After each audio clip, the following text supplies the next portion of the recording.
तो नमस्कार दर्शकगण, मैं अभी हनुमानगढ़ी में हूँ और मुझसे बात करने के लिए एक महाराज जी आए हैं। चलिए श्री राम जन्मभूमि और हनुमानगढ़ी के बजरंगबली के बारे में बात करता हूँ। तो आप देख सकते हैं बाबा जी को। हाँ, तो महाराज आप क्या बता रहे थे? पहले तो हम अपना परिचय देते हैं। सुभाष दास तपस्वी सोनी जाते हैं। जी। जय श्री राम। जय श्री राम। हनुमान महावीर की जय हो। जय जय। यह जो हनुमानगढ़ी है जी। सबसे पहले हनुमान जी को जब भरत जी का बाण लगा, यह जो हनुमान टीला था यहीं पर हनुमान जी पूरे।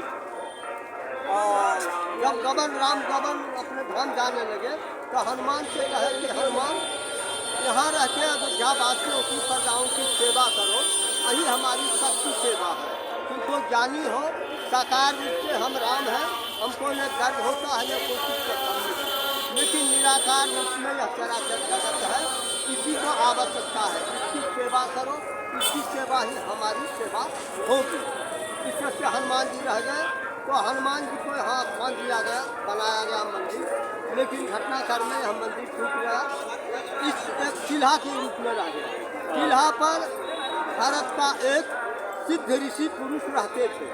वहाँ पर इतना सिद्ध थे हनुमान जी का कई बार दर्शन होता था। उस समय मुसलमानों का बादशाह चलती था, तो बादशाह को हो गया बीमारी, कहीं कोई इलाज करवाया, ठीक नहीं हुआ। तो मुसलमानों को फकीर बताए कि हनुमान किला पर एक सिद्ध पुरुष रहता है, उससे मिले तो बीमारी मिले, और उन्हीं के आशीर्वाद से बादशाह का बीमारी समाप्त हो गई। और उसी के उपलक्ष्य में वह बादशाह हनुमानगढ़ी मंदिर का निर्माण किया। संक्षेप में हनुमानगढ़ी का यही इतिहास। अब हम बोलना चाहते हैं हिंदू राष्ट्र। हिंदू राष्ट्र सबसे बड़ी दिक्कत है, संविधान में 2/3 बहुमत की आवश्यकता है। यह जो सरकार है योगी और मोदी की सदैव तत्पर है कि हिंदू राष्ट्र घोषित हो, और यह जब सरकार यूसीसी को पास नहीं करवा सका, बहुमत नहीं है, तो कैसे होगा पास?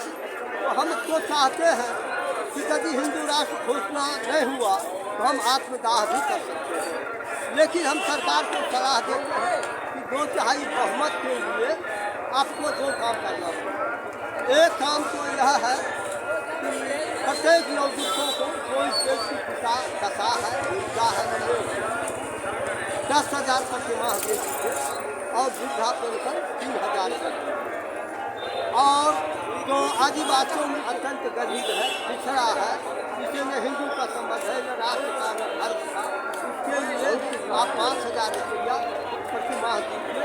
और साल में ब्लॉक स्तर, राज्य स्तर पर तो देखिए 83 ब्लॉक स्तर पर एक हिंदू गठन किया जाए, जिसमें कि उन लोगों को हिंदू राष्ट्र सनातन के बारे में समझाया जाए, तो हमारा हिंदू मजबूत हो जाए। दूसरी बात कहते हैं कि नारद जी का कथन है कि यदि राजा प्रजा का सेवक हो जाए, संपूर्ण हित प्रजा में लगा दे, उस देश को जीतने वाला कोई नहीं है, सब देश उसके अधीन हो गए। उसके लिए हम सरकार मोदी जी से आदरणीय मोदी जी से कहते हैं कि आप वैश्विक सुरक्षा के मामले में वैश्विक स्तर पर भारत को इतना मजबूत किए कि विश्व मान रहा है कि अब भारत वह नहीं है, भारत मोदी का है, बहुत सबल हो गया है। तो हिंदू राष्ट्र का रक्षा को जब राष्ट्र सबल होगा तभी होगा। तो इसलिए हम सरकार से अनुरोध करते हैं मोदी जी से कि आप संसद का वेतन, आप अपना वेतन लीजिए, ले लीजिए, इससे मतलब नहीं, संसद का वेतन 40-50 हज़ार रखिए, और आज सुविधा भोगी जो है वह सामान स्तर का रखिए। इससे और विधानमंडल का भी वेतन 40,000, 25,000, 30,000 रखिए। इससे क्या होगा कि संपूर्ण बुराई की जड़ समाप्त हो जाए। और क्या फायदा होगा कि अपना स्वार्थ को लोगों के स्वार्थ से जोड़िए, इससे और क्या होगा, समता का विकास होगा। तो महाराज जी, मैं ये पूछना चाह रहा था कि हनुमान मंदिर जो के बारे में आपने बताया, आप अब थोड़ा सा भगवान राम मंदिर के बारे में थोड़ा सा बता दीजिए। तो अब हम राम मंदिर पर प्रकाश डालना चाहते हैं। अयोध्या काल में भी राम मंदिर था, और जब इनका मेरा पुत्र लवकुश था तब तक तो चला। फिर कुछ काल कर्म में अयोध्या समाप्त हो गई, रहा नहीं, नामो निशान नहीं, जंगल हो गए और फिर कुछ भरा था, कोई ट्रेस नहीं था। जब विक्रमादित्य महाराज आए, विक्रमादित्य को कौन नहीं जानता है, तो विक्रमादित्य प्रयागराज में संगम पर तपस्या की, तो प्रयागराज का दर्शन दिए और कहे कि चलो नदी के किनारे हम आवेंगे, मेरा पहचान नहीं होगा, काला घोड़ा पर काला व्यक्ति को चढ़ के आवेगा और चतुर्मा स्नान करने के बाद घोड़ा भी उजला हो जाएगा और मैं भी उजला हो जाऊंगा। तब हमसे पूछना अयोध्या में कहाँ राम का जन्म स्थान गर्भ किए है, जहाँ की राम का जन्म हुआ, कहाँ कौशल्या भवन है, दशरथ भवन है, आदि आदि स्थान को बता देंगे।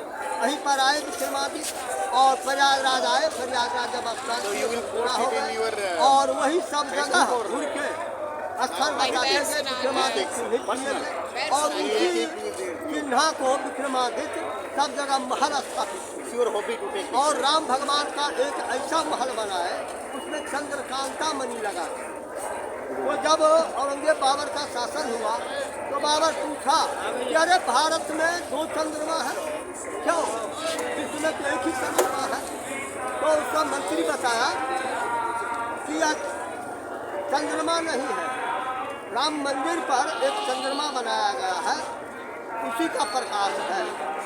तो इस हिसाब से बाबर तो नहीं चाहता था, लेकिन बाबर का जो फकीर था वह कहा कि इस मंदिर को तोड़ के मस्जिद बनाया जाए। यह जो राम जन्म का भूमि है इतना ऊर्जावान है, एक बार मंदिर जपने से यहाँ करोड़ों बार के समान हो जाता है।